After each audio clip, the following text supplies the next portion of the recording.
Hello there, everybody. It is Friday, July 8th. Let's wrap up Nintendo's week.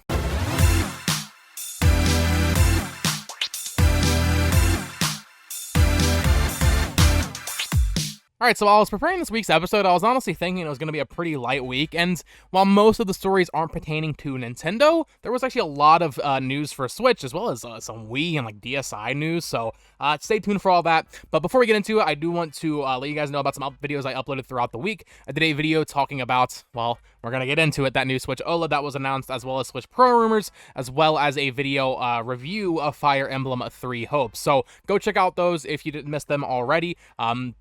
Much more in-depth Switch Pro discussion in one of those videos, so go check out that one. I'm not going to get into all the rumors today, but yeah, let's go and get into the news.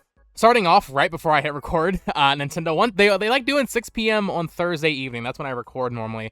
They announced that Pokemon Puzzle League will come to Nintendo Switch Online expansion pack for expansion pack members on July 15th. Now, this is interesting because it is our first Nintendo 64 game that wasn't in the initial lineup they announced back in, I think, was it October, September?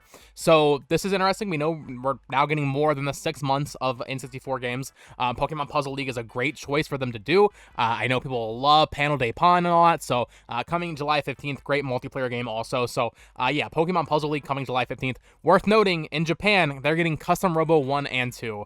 I don't believe those games are ever localized in the West, so if you download or if you have a Japanese Switch account on your Switch that is in your, family plan or whatever, you can download that and play those. I don't know. I never played Custom Robo. I'm assuming they're pretty text heavy. But yeah, you can play those also. So Japan kind of getting the dub here a little bit, I would say. But Pokemon Puzzle League is awesome nonetheless. And then we have our new monthly icons for Nintendo Switch. For the month of July, they're doing Mario Odyssey again, which is interesting because they did Mario Odyssey in March, and this whole thing just started, in February? So to see them already repeating a game is kind of surprising. It is new icons, but there's so many first-party Switch games to choose from, and you're already doing Mario Odyssey again. Even just do, I don't know, Bowser's Fury or something, so it's a little surprising to see Odyssey pop up already again. There's also, of course, the new Animal Crossing villager birthdays for July that you can get as icons. Let me know, does anybody watching these videos collect these? I don't know if I should even include them in the news updates, but at least the new game of the month I want to do. I think that makes sense. And then our last Switch Online update for this week's episode.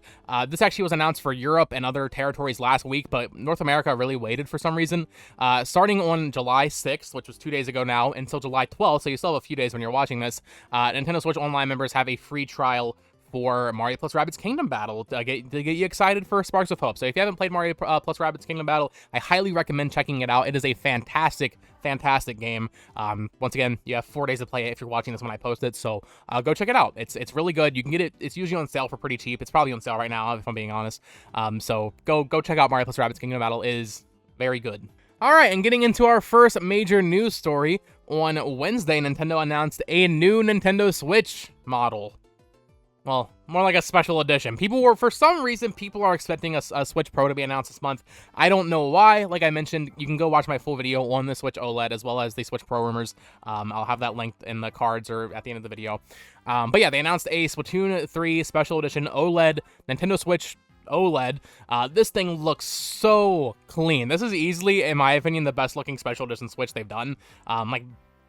Bar none. The Joy-Con with the two-tone design, having a gradient almost, and the backs are white with octopus prints and squid prints. This looks so good. There was also a new Nintendo Switch Pro controller coming out, as well as a Splatoon 3 carrying case. All of this comes out on August 26th, so 2 weeks ahead of the release of the game. I saw some people saying oh, wow, that's weird. Why'd they do that? Nintendo always does that. They always release their special edition console 2 weeks before. They don't bundle it with the game, because at that point they'd just be increasing the price. It's kind of it muddies the waters a little bit. So yeah, late August you'll have a new Nintendo Switch OLED model. A little funny because I literally just bought a Nintendo Switch OLED, so feeling a little left out here, but I might end up still getting this because it is that damn sexy. Maybe even if they just sell the Joy-Con separately, I could go for that. The dock also looks really good, so this is awesome to see. This is our first OLED special edition as well, so yeah, if you're waiting on an OLED, now's the time to get it. And if you're waiting for a Switch Pro, I wouldn't wait, because I don't think there's going to be a Switch Pro, but that's, of course, just my personal opinion. Now, keeping with the Splatoon 3 theme,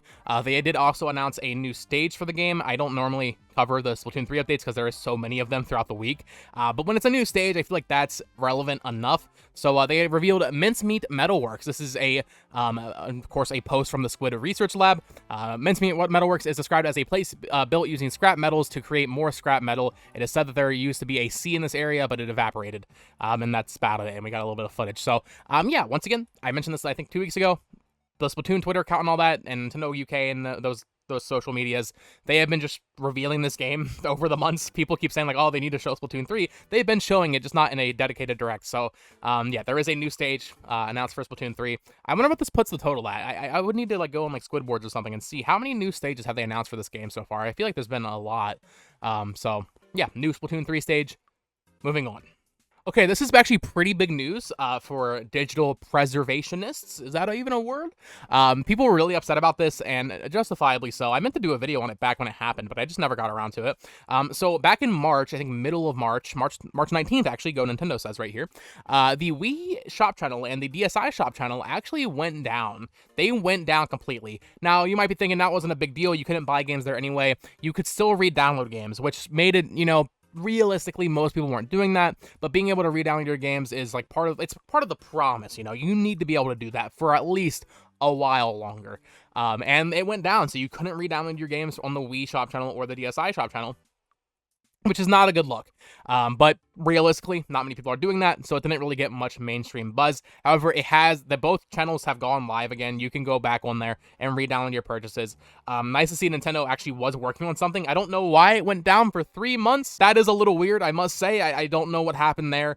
But good to know that they are, Nintendo still cares enough to keep it up, and they could have easily just never put it back up again, and then like people would have just been like, okay.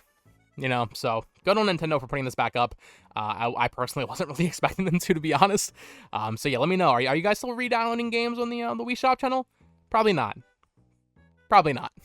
And while we're on the subject of servers, Ubisoft announced they are shutting down even more of their online games. They announced a ton of stuff for PS3, I think even some PS4 games, but pertaining to us, Nintendo gamers, they are shutting down the 3 Wii U games and their online services. So, Assassin's Creed 3, you will be unable to play multiplayer, link Ubisoft accounts in-game, or use online features. I think this is probably actually the biggest loss in this whole thing because it actually had a dedicated multiplayer mode. Alongside that, this is obviously the best game of the 3, but I don't think the online features were that relevant. Rayman Legends, you will be unable to link Ubisoft accounts in-game or use online features. I think, correct me if I'm wrong, wasn't Rayman Legends more like just like leaderboards type stuff, which isn't a huge deal. And of course, that game is, on modern platforms, though so is Assassin's Creed 3, although I don't know, does like Assassin's Creed 3 Remastered on Switch have multiplayer? I kind of doubt it, but maybe it does. And then the final game from Ubisoft that is shutting down its servers is Zombie U. Once again, you will be unable to link Ubisoft accounts or use online features. I think, once again, though, that was more so leaderboard type stuff, so not a huge loss here, but it's still sad to see it as a sign of the times. I think it is only a matter of months at this point before Nintendo announces that they will be shutting down even like the first-party Wii U and 3DS games. Probably early next year they'll announce that, and yeah, it's just a sad, sign of the times. Let me know. Are you guys still playing Assassin's Creed 3 online? I need to try it out because almost forgot to mention this is going into effect on September 1st, so you still have 2 months to play these games. I doubt anybody's gonna do that, but worth noting, you still have 2 months. I think a few months ago they actually shut down some other games like Splinter Cell Blacklist, and they didn't announce it. They just did it with no fanfare. They just did it, no warning. So at least Ubisoft is giving us some warning with this one, but still sad to see. And keeping in with Ubisoft news, they have announced a Ubisoft Forward event for September 10th, 2022 at noon Eastern, so 9 a.m. Pacific time. Gotta mention it. There will probably be some Nintendo stuff there. I think we're probably going to see Mario plus Rabbids Sparks of Hope here again. I would hope so. Maybe even some DLC for that, because, Ubisoft likes their DLC. We're never going to see some pass for that game. And then maybe some other Nintendo stuff. I don't know. I think that Avatar game comes out this year. Obviously, that's not on Switch. But yeah, Ubisoft event. What would have been Ubisoft's E3 event is happening in September, so on September 10th. So stay tuned for that, I guess, if you're at all interested in Ubisoft games. But for Nintendo fans, it's probably not going to matter too much other than Mario plus Rabbids, to be honest. But speaking of gaming events, E3 is officially returning in 2023 with PAX, ReedPop. The people that do PAX, ReedPop, they're organizing the event this time around. That's really interesting. They also do New York Comic Con alongside other events. They're still going to be working with the ESA. The ESA is still involved. But yeah, E3 is confirmed to be an in-person event in 2023, as well as a digital experience. Obviously, they're going to keep doing that forever. But yeah, it's going to be interesting to see how ReedPop kind of transforms this event. That makes it sound to me, just based on PAX's involvement, that maybe it'll be more of a community event for fans, which is what E3 was already turning into. But, I mean, PAX is full on just for fans, so it makes me think that E3 2023 might be that. Also, I'm going to put this image up. Whoever designed this, please never design an image again. I know they did it because of, like, the copyright thing in the top right, but God, do you not know how to center stuff? This looks awful. I don't think I have OCD, but this is giving me massive OCD. I hate this image. Fix this, ReedPop. It's so bad. Okay, so this is more of a rumor / data mine, so I guess if you don't want spoilers for a game announcement, that probably isn't going to happen. Click away to the next timestamp. But it sounds as though that Nintendo might be putting Mario Kart Tour on PC. Take it all with a grain of salt, but according to a user on Reset Era, Mario Kart Tour's latest software update added support for a mouse to be used as an input method. This news allegedly comes from data miners within the Mario Kart Tour community Discord. More evidence for a PC release comes from references in the code to native emulation. Google now announced a while back that Google Play games would be coming to PC this year by using high-performance emulation, and Nintendo could be preparing to support the applications for the upcoming service. So we might be seeing Mario Kart Tour playable on PC. That'd be a shocker. Although, I guess if it's through some Google emulation thing, that's not that crazy. I know people play, like, Call of Duty Mobile on PC through some other stuff. So, yeah, that'd be really interesting to see Nintendo support that officially. You know, you're going to have people playing Mario Kart Tour in 4K. You know, they're going to upscale it and probably mod it if they can do that. So, yeah, this would probably help Mario Kart Tour a lot. I don't know a lot of people that play it, but it coming to PC, I feel like would actually help the game quite a bit, especially since you can play it in landscape mode now, right? So, yeah, just an update on Mario Kart Tour. It might be playable on PC soon. Very interesting. That might get me to re-download it just to, like, check it out, because it's, you know, it's Mario Kart on the PC. That's funny. So yeah, and also worth noting, during Nintendo's financial investor call with their investors, there was a question asked about what are your plans for future mobile games. Shintaro Furukawa basically just said, "We released Pikmin Bloom last year." That's it. He didn't really hint at any more coming, but he also didn't say there's nothing coming. So it's been a while since they announced a mobile game. Are definitely overdue, but maybe we're not. Maybe they're just gonna chill for a bit. So yeah, mobile stuff. Nintendo. I hope they keep doing it.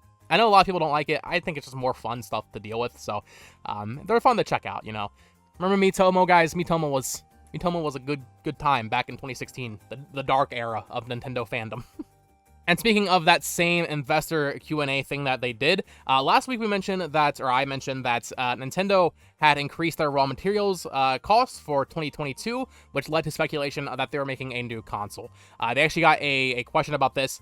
The question was, comparing the balance sheets at the end of March 2021 to the end of 2022, inventories have increased by about 110 billion yen. What's the reason for this? And then Furukawa gives a long statement about this, basically just saying, due to the strain in terms of supply and demand for semiconductor components, we need to prepare for production by securing inventory of raw materials and parts earlier than before. So basically, they're just stockpiling. It's not because they're working on something right now, it's just because they're stockpiling. And then he gave a second reason, is that there was a change in accounting treatment due to the application of the new accounting standard for revenue recognition. So basically, it's just an accounting thing, guys. Everybody was freaking out saying, like, oh, this confirms Switch Pro. No, it was just an accounting thing. It's literally just and stockpiling because of COVID and supply strain. So people were freaking out about this. I was hesitant to really lead any credence to it, but I did want to mention it, give an update on it, because I did talk about it in last week's episode. But yeah, I think that's the conclusion we were all kind of expecting, just something not important. All right, not really news, but I wanted to talk about it. So in the latest issue of Nintendo Dream Magazine, the producer of Fire Emblem Warriors 3 Hopes, Hideo Suzuki, as well as Yosuke Hayashi and director Hayato Iwata, they did an interview, and basically they said that originally Fire Emblem Warriors 3 Hopes started as Fire Emblem Warriors 2. And I've seen a lot of people saying they actually would have preferred that. No! I don't know if those people just haven't played Three Hopes, but Three Hopes is easily the best Warriors game, not just from Nintendo, not just from, even like Persona. Like, it is easily the best Musou game that Omega Force has made. So I don't know why people would want them to go back to that. I mean, it's certainly a well they could explore in the future. I think a Hyrule Warriors 2 makes more sense because, just a fan service kind of game with all the characters from all the different series, especially with how they've evolved the Musou formula over the years. I think it'd be cool to go back to these, but I am so glad we got 3 Hopes instead of Warriors 2. I'm not opposed to a Warriors 2 in the future, but I think for right now, in this moment, 3 Hopes was a much, much better choice. Just wanted to mention it. I think it's interesting because it does say to me that they're definitely going to still consider it, especially for Hyrule Warriors, I think is more likely, but yeah, just wanted to throw it out there. 3 Hopes originally started as Fire Emblem Warriors 2. Not a huge surprise, I guess, but still interesting to me. Okay, so this was an interesting story that not many people talked about. ILCA, the developers of Pokemon Brilliant Diamond and Shining Pearl, have actually joined forces with Bandai Namco. Not merged, Bandai Namco did not acquire them, but they have joined forces in forming a new studio, Bandai Namco Aces. So this is weird. It makes sense because ILCA's a little-known studio that people don't really talk about, but they've actually been working on a lot of stuff over the years. Here, Go Nintendo says, ILCA started as a CG-based video production company in 2010 and then expanded to include video game development. They supported the developments of games such as Nier Automata, Dragon Quest XI, Naruto Shippuden Ultimate Ninja Storm 4, Ace Combat 7, Skies Unknown, and of course they did Pokemon Home and most recently, Brilliant Diamond and Shining Pearl. They're also making that One Piece Odyssey JRPG with Bandai Namco. So ILCA does a lot of stuff. If you notice, most of those games were Bandai Namco games, so it makes sense that they would do something with more concrete with them. This is future news. We're not going to hear anything about this for a while, probably. But yeah, Bandai Namco Aces, new little developer studio between ILCA and Bandai Namco. Expect more from this in probably 2 years, but just wanted to put it there. It's future news. Just keep an eye on it, because I think we'll probably get, if that One Piece Odyssey game does well, especially, they're probably going to start pumping games out with ILCA. Another Bandai Namco announcement this week. I was excited to see this because I actually made a video back in January when this was announced, and there was no localization announced. So My Hero Ultra Rumble. This is a Battle Royale free-to-play My Hero Academia game. That's, it was beta tested in Japan already. Like they played it. It's not out in Japan, but it just wasn't confirmed for the West. And obviously it's a My Hero game. It's going to come to the West. But we actually do have the official confirmation of that. My Hero Ultra Rumble is a 24-player battle royale where you use your quirks to fight and take on assault, support, and disruption roles. Make the most of your strengths while compensating for your teammates' weakness. Yada yada yada. Still no information on when the game is coming out. I do believe they're doing a Western beta test for PC or PlayStation. Definitely not on Switch. But it is coming to Switch, of course, otherwise I wouldn't be talking about it. So yeah, new My Hero Academia game. I feel like, the Once Justice games aren't really that popular. People don't really seem to like those. So they're trying something new. I don't know if people really want a Battle Royale My Hero game, but interesting nonetheless. Okay, so this one's interesting because it was in the Japanese Nintendo Direct Mini last week, and I don't know why it wasn't in the Western one now, because it has been announced for a localization. So, Ultra Kaiju Monster Farm was announced in that Nintendo Direct Mini in the Japanese Direct. This is a new Monster Rancher game with Kaijus, and everybody saw that trailer and were like, oh my goodness, this is amazing. And then a week later, they just announced a localization, another Bandai Namco game. It is releasing sometime in 2022. It's going to be renamed, of course, Ultra Kaiju Monster Rancher.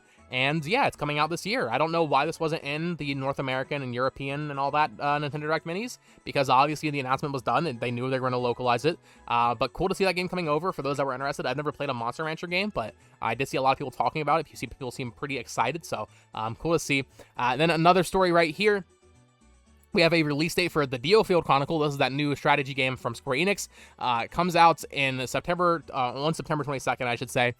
Japan is getting a demo in August. I would assume we'll probably end up getting that also. And then most notably, guys, I don't know about you, I got a different impression of this game. I thought this was a digital game. Just like the vibes of this release scream to me that it'll be like a $20 to $30 game. Just the presentation. Not that it's bad. It's just like, it seems a little bit lower budge. No. You can pre-order it right now on the Square Enix store for $60 for Switch, PS5, PS4, all the platforms. This did not seem like a $60 game to me. So DioField Chronicle, I guess, maybe that makes my expectations higher. I expect more from this game now, knowing it is a $60 game. So hopefully Square Enix can deliver. They've been on a roll this year with all of these like new IPs and just random JRPGs. They also announced a release date for Valkyrie Elysium. That's coming out September 29th, I think, in Japan. And in the West, no Switch version for that announced, but I think that will most likely come maybe next year or something. So yeah, DioField Chronicle, let me know, are you excited for this game? Worth noting, it is using the font. This was in a state of play, but it's using the font that they use for Bravely Default and Triangle Strategy and Octopath. So first game in that font series, not coming or not being exclusive to Switch. I think that's kind of interesting. I did a whole video talking about Square Enix's insane release lineup. Go check out that. That was last week. But yeah, DioField Chronicle coming out September. I'm curious about it. I did not expect it to be $60. I hope it's good. I really do. All right, and then before we wrap up here, we have some sales numbers to go over, really just 1 or 2 sales numbers, depending on how you look at it. I don't want to talk about sales numbers too much unless it's like Nintendo directly, but this was so impressive to me that I just had to talk about it. So Monster Hunter Rise, of course, Sunbreak just came out on June 30th. Monster Hunter Rise by itself has hit 10 million copies sold. Absolutely insane achievement. It's still less than World, I believe. Correct me on that in the comments, but either way, 10 million exclusive to Switch and PC. That is absolutely insane. You know, you look 5 years ago, Monster Hunter was so niche. Like, 3 million was good for that game. And now Monster Hunter Rise is selling 10 million. But what's crazier, the craziest thing. So, since Sunbreak released on June 30th, that DLC, that massive expansion as they tout it, has already sold 2 million copies. So, normally when you have a game sell 10 million copies, a lot of people drop off. But for that to sell 2 million so quickly, it's been a week, you know, that is insane to me. That is absolutely incredible. Monster Hunter is huge. It's Capcom's biggest franchise now, bar none. I mean, I think it's safe to say it's surpassed Street Fighter, it's surpassed Resident Evil. In terms of sales and consistency, Monster Hunter is a juggernaut now. I'll be curious to see, you know, if we get World 2 or whatever they're going to call it, probably next year or the year after. And just see where it goes. Monster Hunter's success in the West and just overall has been incredible to see its growth. Starting back when I got 3 Ultimate back in 2013 on Wii U. So it's heartwarming to see my little boy grow up, even though I'm not a huge Monster Hunter fan. But yeah, absolutely congrats to Capcom on this. Monster Hunter is a huge series now for them, and I'm excited to see the future of it. All right, then just cooling down here before we end off, we do have a couple random updates. This is something I'm maybe going to do from now on. Let me know if you care or not, but Nintendo Switch Sports, it gets weekly updates, and I just want to remind you guys, if you are playing it, because this is one of the most popular games on Switch this year, as we're going to get into it, the top 5 Switch games of the week. So, new cosmetics this week, shark outfit. You can be a shark. I already did it. There's a fly in my room. I am caught up on cosmetics in this game. Every week, no matter what, I stop what I'm doing to grind out the cosmetics. I refuse to miss a single cosmetic. So, I don't know if I'm going to do this every week, but I figure this one's big enough because it is like a unique body type with the shark. So yeah, this is available until, I think the 21st. They're available for 3 weeks. So, yeah, if you're interested in this shark, go get the shark, guys. You need to get it. And then, of course, as we like to end off each week, we have their Nintendo Switch eShop Top 5. So some very interesting stuff this week, I must say. I definitely predicted one of these, maybe not being top 1, but I mentioned I did top 6 last week because I knew this one was going to be in the top 5 this week. So starting off at number 5, I think I start with number 1 normally. Let's do the reverse. Starting off at number 5, we have Switch Sports. So once again, people keep downplaying this game's success. It is clearly a massive hit for Nintendo. I wasn't surprised when they announced it. I was like, okay, this game's gonna be huge. I'm excited to see the updated sales numbers. I think at the end of the month we get an updated financial report, or maybe September. Get out of here, fly. Then at number 4 is Three Hopes, Fire Emblem Warriors, of course. Good to see continued legs there. And then the top 3 are just so interesting to me. TMNT Shredder's Revenge kicking and staying up there. TMNT is huge. I'm curious to see sales numbers for that game as well, because that game has done just absolutely incredible. Then Cuphead, of course, we had the Delicious Last Course release. That makes sense. That's number 2. And then number 1, baby, Portal Collection. Number 1, $20. I haven't bought it yet, but, you know, I have those games on Steam, but just, I don't know, for convenience sake, getting them on Switch might make sense so I can play co-op with my girlfriend. And there's also an interesting story this week. People, I found, like, if by modding it, you can play Half-Life 2 within the Switch version. I don't know how that works. Modders are smarter than me, but I thought that was interesting. So yeah, that is our top 5 for the Switch eShop this week. And that is going to wrap up this episode of Nintendo Wrap. Like I said, I was expecting a pretty light news week, but with the Nintendo Switch OLED Splatoon edition announced, as well as just all these other little news stories, especially from Bandai Namco, there was actually a lot to talk about. So let me know what you guys think of the news this week. What is your favorite news story? For me, it's definitely just, well, feel good stories, Monster Hunter Rise sales numbers, and then for me, just the whole Switch Pro, Switch Splatoon OLED, it's so funny to see. So yeah, let me know what you guys think of all the news down in the comments below. Thank you all so much for your support. We just hit 8,000 subscribers yesterday when I record this, so that is huge. I mean, we are fast approaching 10K, maybe by the end of the summer, I don't know. And I can't believe it, because, you know, back in February, we had less than 1,000 subs here. So thank you all so much for your support. And of course, you can follow me on Twitter at BoTalksMedia, TikTok, Instagram, all the places. Discord is linked down below. And until next time, folks, peace.